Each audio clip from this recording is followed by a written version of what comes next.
So here I am putting on the exterior door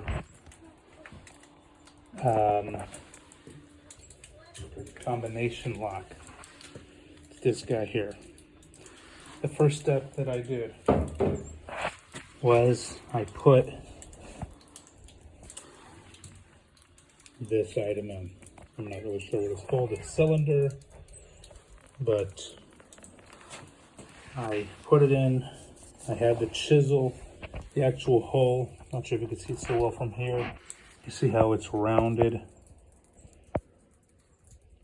and this is square. So the way that I got the square guy in is, and it doesn't look so great because I still have this piece to pull off. It's part of it.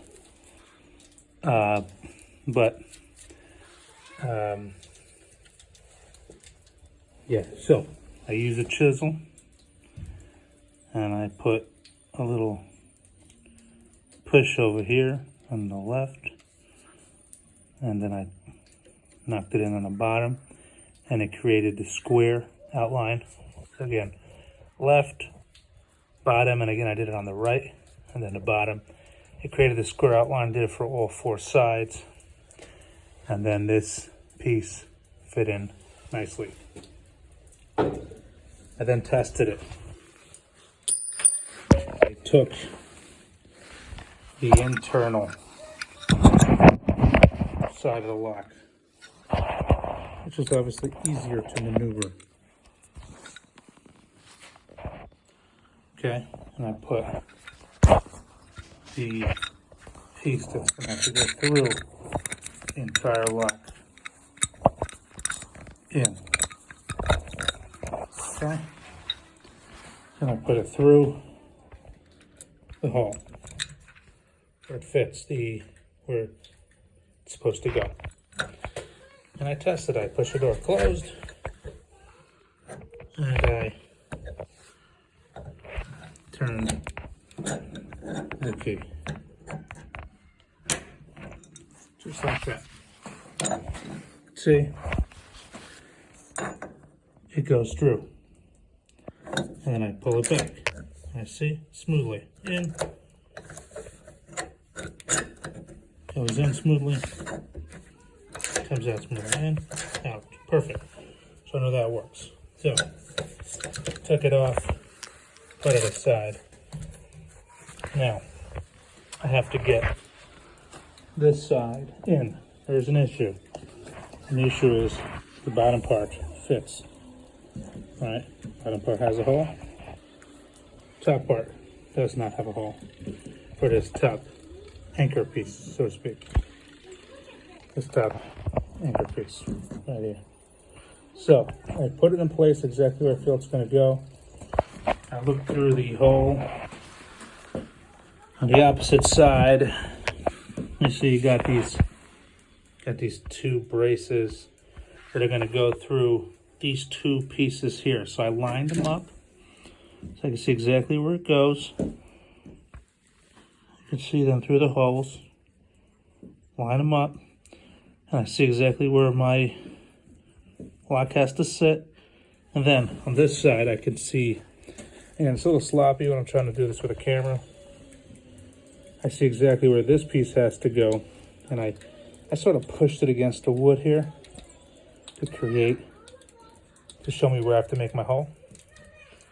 And then next step is to drill the hole. Now you want to get this hole real even, real straight, real even. Make sure to hold the door, make sure you drill it straight, because it's going to have to connect on the opposite side, and you don't want it to be in a slant. Otherwise, it's going to be pretty hard to put it in. Now there are a couple scratches here, but again, this is going to be covered, so not too much drama on that. Okay, to the drilling. Just make sure it's straight, make sure you got it in place. Go nice and slow. Yeah, careful. Easy does it. Better measure twice, cut once. That's the old saying. So, got my hole.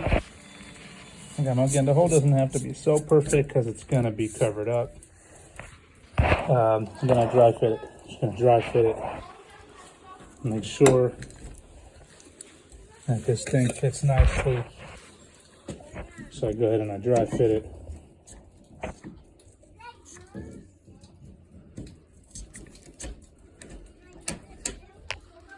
There we go. It's in nice and snug. And you can see on this side, those two anchors came through directly where they should fit.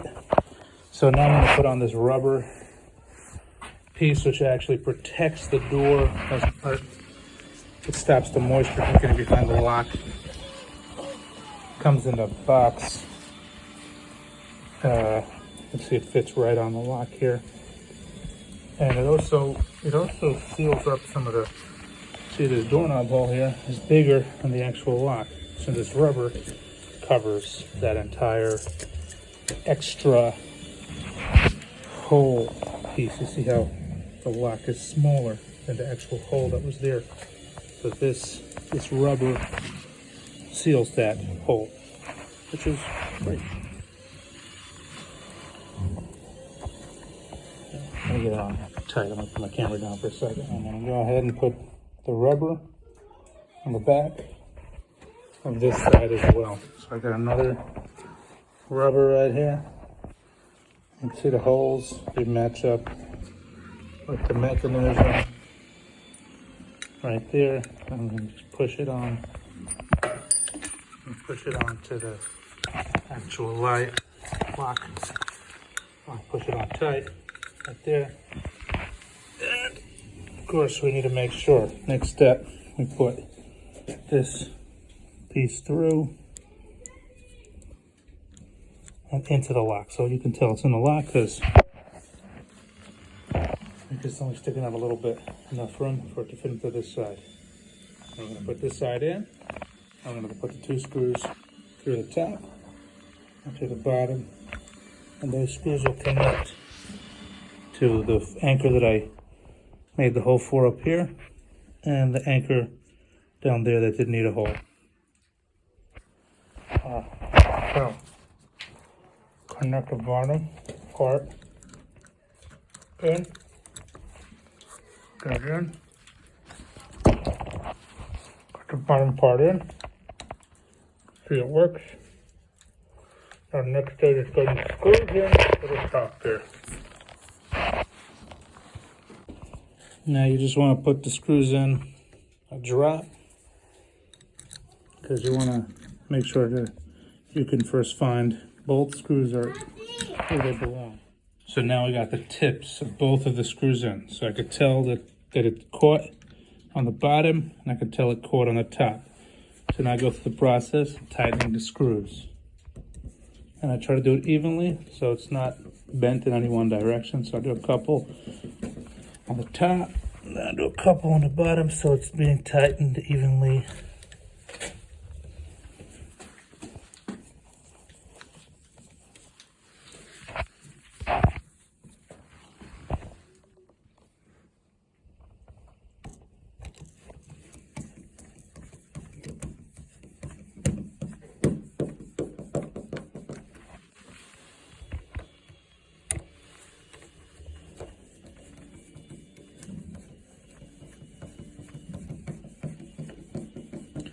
So I tighten the top and the bottom. I'm gonna make sure it's nice and snug.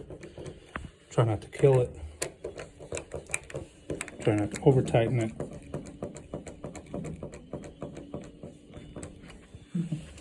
Never want to ruin the screws.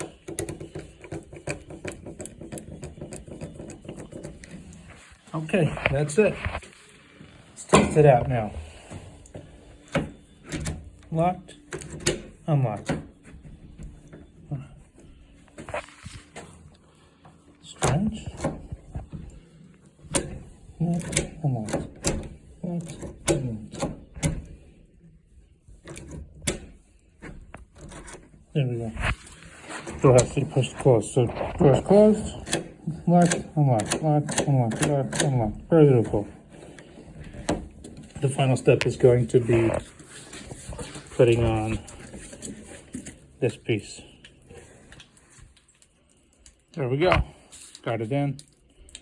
I also needed to do the same. Use a chisel around the corners because it came rounded, as you can see right here, rounded.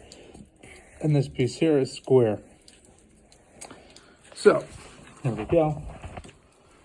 Push the door closed. Closed, locked, unlocked. Beautiful. Same on this side. Pull it closed. Closed all the way.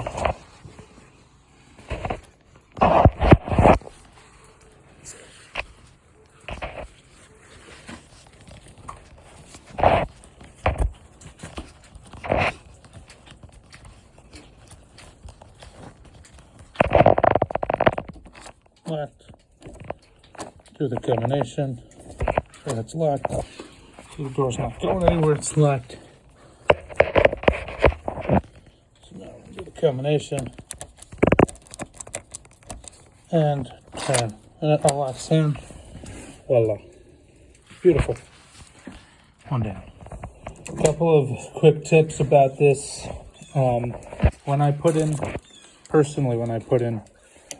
these screws, because this material is composite, it's not very strong, don't use a drill, or let's just say I don't use a drill.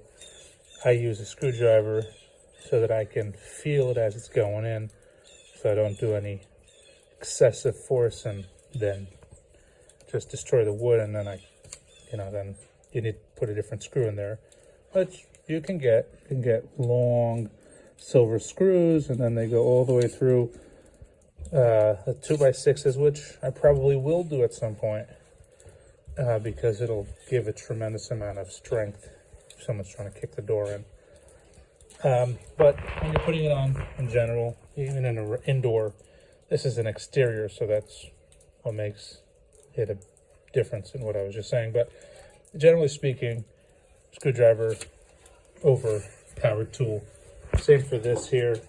You don't want to do damage by putting it in too hard. So I personally use a screwdriver. It helps me gauge how it's fitting, how it's going in, and I could feel it as I'm putting it in, the resistance and whatnot, so I know I can gauge myself. And again, these rubber sidings were the part that covered the additional rounded edge, because if I was making a hole for this, it would be about maybe a little more than half of this size. It wouldn't be this whole size. These are pre-drilled, so it is what it is. And same for the inside, it covers up that gap. Beautiful. There we go.